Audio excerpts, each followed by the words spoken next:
Ada seorang sahabat bernama Thauban. Ini Masya Allah, Thauban ini rajin sholat berjamaah Pak. Sahabat Nabi, sangat soleh, rajin ibadahnya, dan tidak pernah meninggalkan ibadah di masjid. Dan posisinya selalu pojok kanan. Pojok kanan. Tapi niatnya bukan ingin mojok. Niatnya bagaimana saya bisa khusyuk ibadah dan tidak mengganggu orang. Karena biasanya posisi di pojok itu pada umumnya tidak banyak singgungan dengan orang lain. Tidak banyak singgungan dengan orang lain. Maka Masya Allah, maka ketika datang ibadah, ramai masjid dan sebagainya, sampai satu ketika, saya persingkat, dalam sholat subuh, beliau tidak datang. Ditunggu oleh Nabi. Sampai Nabi bertanya begini, kemana Thauban? Radhiyallahu ta'ala anhu. Kemana Thauban? Tidak ada yang tahu. Sampai ketahuan oleh Nabi itu. Jadi orang satu orang nggak datang aja, oleh Nabi ketahuan, di sebulan kemana nih? Nggak ada gitu. Tapi sahabat mengatakan, kami tidak tahu ya Rasulullah. Kan? Apa yang terjadi? Ditunggu oleh Nabi. Saking seringnya sholat berjamaah, Nabi tidak ingin orang ini ketinggalan. Ditunggu sampai agak kemudian melewat, waktunya mulai berlanjut, diputuskanlah untuk dilakukan sholat. Ya, karena dikhawatirkan habis waktu subuhnya. Sholat ditunaikan, selesai menunaikan sholat, diputuskan untuk menengok sahabat tadi. Perhatikan, orang sering ke masjid, tidak ada di masjid, Nabi masih mengajak sahabat untuk menengok. Itulah jamaah.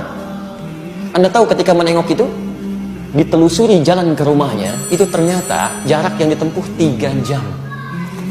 3 jam. Nah, yang paling ingin saya sampaikan ketika ditengok, istrinya kemudian boleh keluar mengatakan, Tuwfiya zawji. Aina Thauban? Kemana Thauban? Kata Rasulullah SAW. Kata istrinya, Laqad tuwfiya. Dia sudah wafat. Meninggal. Lalu Nabi berkata, perhatikan kalimatnya, apakah ada yang terjadi sebelum dia meninggal? Ini yang harus kita catat. Apa yang terjadi? Kata istrinya, saya tidak merasa ada yang istimewa, tapi saya tidak memahami 3 kalimat yang diucapkan. 3 kalimat. Mahya apa itu? Nah, ini hikmahnya yang harus kita tangkap. Sebelum beliau meninggal dalam sakaratul mautnya, beliau mengatakan, kenapa nggak lebih jauh lagi, katanya. Kalimat pertama, saya tidak paham itu. Kalimat kedua, kenapa bukan yang baru, katanya kan? Kenapa bukan yang baru? Dan kalimat ketiga, kenapa tidak semuanya aja?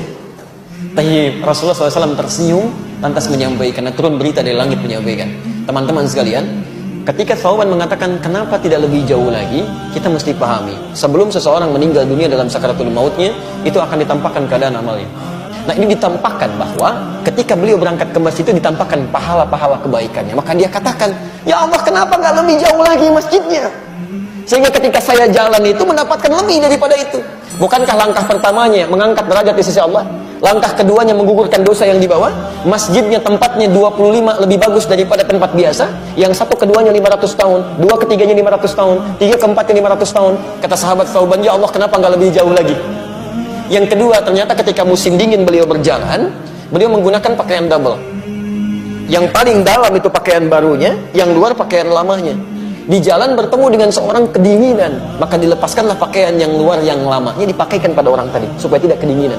Ketika ditampakkan pahalanya, beliau berkata, ya Allah, kenapa bukan yang baru yang dulu saya pernah berikan? Kenapa bukan yang baru? Allahu Akbar. Dan terakhir mengatakan, kenapa bukan semuanya? Karena beliau terbiasa bersedekah pada orang, memberikan kebaikan-kebaikan, kadang-kadang berbagi dengan orang lain. Ketika ditampakkan pahalanya, Allah, kenapa nggak semuanya aja dulu saya kerjakan? Ada penyesalan dalam jiwanya.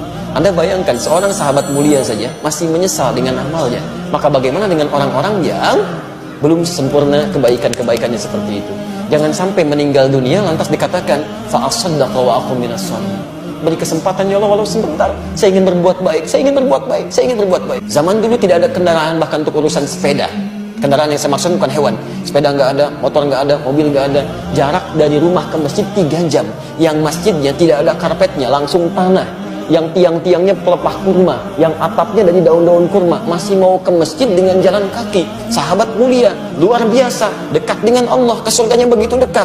Jarak rumah ke masjid jauh dengan masjid seadanya, masih mau ke masjid menempuh langkah 3 jam.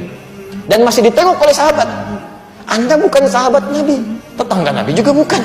Masya Allah, surga belum jelas sampai hari ini. Kan hisab masih menegangkan, amalan berantakan, kurang apa lagi?